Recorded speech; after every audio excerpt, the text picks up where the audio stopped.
Hey, what's going on, guys? The Horror Man back on the 31 Days of Halloween.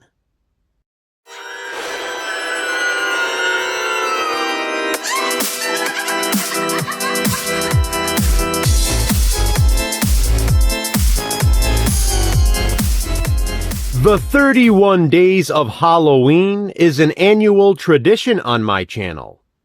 But this year, to switch things up, I'm covering 31 Days of Halloween sequels. More specifically, they will be sequels set on or around Halloween to films that have nothing to do with Halloween. Now, obviously, that doesn't mean all 31 videos this month will be Halloween sequel reviews.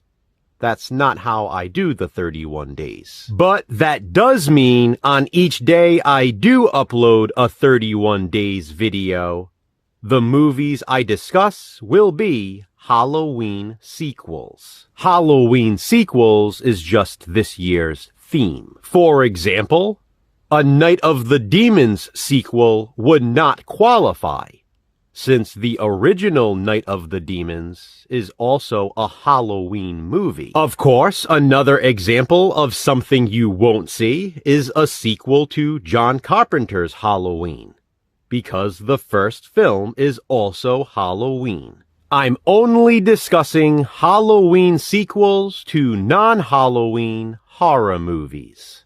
These videos will not be traditional in-depth reviews either. I'll maybe give a brief synopsis, share some thoughts, and explain the Halloween connection. And I've elected to stick with major franchises only, or at least sequels to well-known horror movies. And finally, I know there are other Halloween sequels to non-Halloween horror movies I've left out, but there are only so many days, so I had to narrow it down. Today's pick for the 31 Days of Halloween sequels is The Predator. Released in 2018, The Predator is the sixth film in the Predator franchise, if you include Alien vs. Predator and Aliens vs. Predator Requiem, which I do. While all of those movies, including the first one, of course,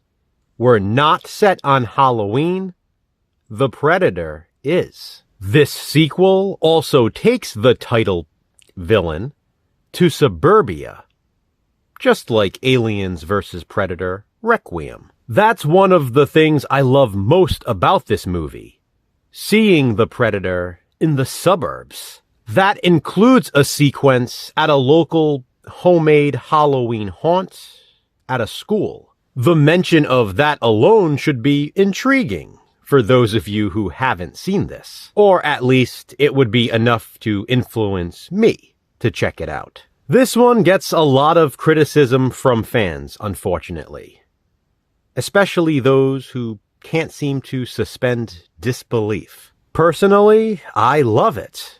Surprise, surprise. It's just so much fun. Not only because of the suburban neighborhood setting, but because of the Halloween setting.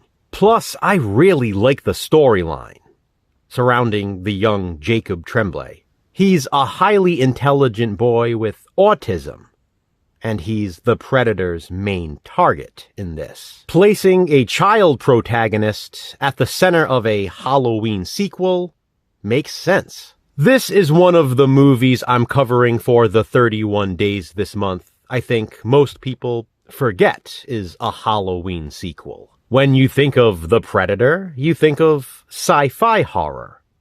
You don't necessarily think of Halloween horror. But there's no reason why we can't have both.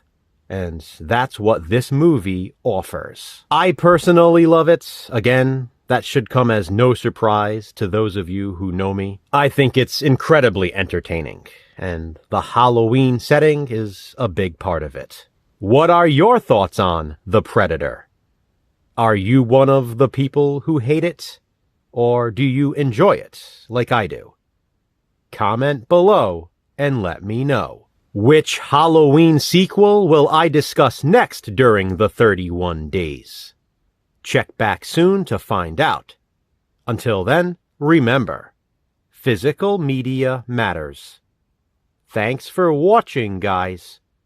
Hit that thumbs up and be kind. Subscribe.